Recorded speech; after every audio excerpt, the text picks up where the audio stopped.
Hello ଭିଉୟର୍ସ, ଆପଣମାନେ ଅନେକ ପ୍ରକାରର କଥା ଶୁଣିଛନ୍ତି। ଆମ ଭାରତ ଅନେକ ବୈଚିତ୍ର୍ୟରେ ପରିପୂର୍ଣ୍ଣ। ଆପଣମାନେ ନିହାତି 5 ପତ୍ର, 6 ପତ୍ର, 7 ପତ୍ରର ବେଲଗଛ କଥା ନିଶ୍ଚିନ୍ତ ଭାବରେ ଶୁଣିଥିବେ, କିନ୍ତୁ ଆଜି ଆପଣମାନେ ଲାଇଭ୍ ଦେଖନ୍ତୁ।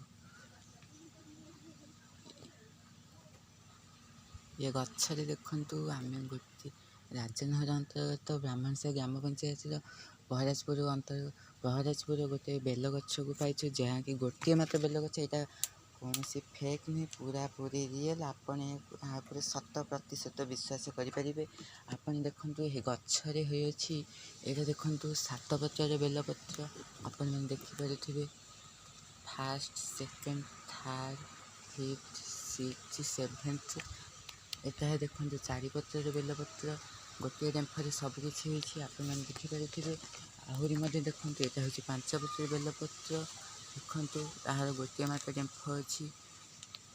ଆହୁରି ମଧ୍ୟ ଅଛି। ଏ ଦେଖନ୍ତୁ, ହେଉଛି ଆଉ ଗୋଟେ 5 ପତ୍ରର ବେଲପତ୍ର। ଏବେ ଦେଖନ୍ତୁ, ଆହୁରି 5 ପତ୍ରର ବେଲପତ୍ର। ଏହିଭଳି ଗଛରେ ଅନେକ ପ୍ରକାର ପତ୍ର ହୋଇଅଛି, କିନ୍ତୁ ଗୋଟିଏ ହେଉଛି ଗୋଟିଏ 7 ପତ୍ର ଏବଂ 4-5 ପତ୍ରର ଅନେକ ପ୍ରକାର ଗଛ ଅଛି। ଆପଣ ଏହିଭଳି ଚ୍ୟାନେଲ ପାଇବା ପାଇଁ କମେଣ୍ଟରେ ଓମ୍ ନମଃ ଶିବାୟ ଲେଖନ୍ତୁ, କମେଣ୍ଟ କରନ୍ତୁ, ଲାଇକ୍ କରନ୍ତୁ, ଫ୍ରେଣ୍ଡସ୍ ମାନେ ସେୟାର କରନ୍ତୁ, ମୋ ଚ୍ୟାନେଲକୁ ସବସ୍କ୍ରାଇବ୍ କରନ୍ତୁ।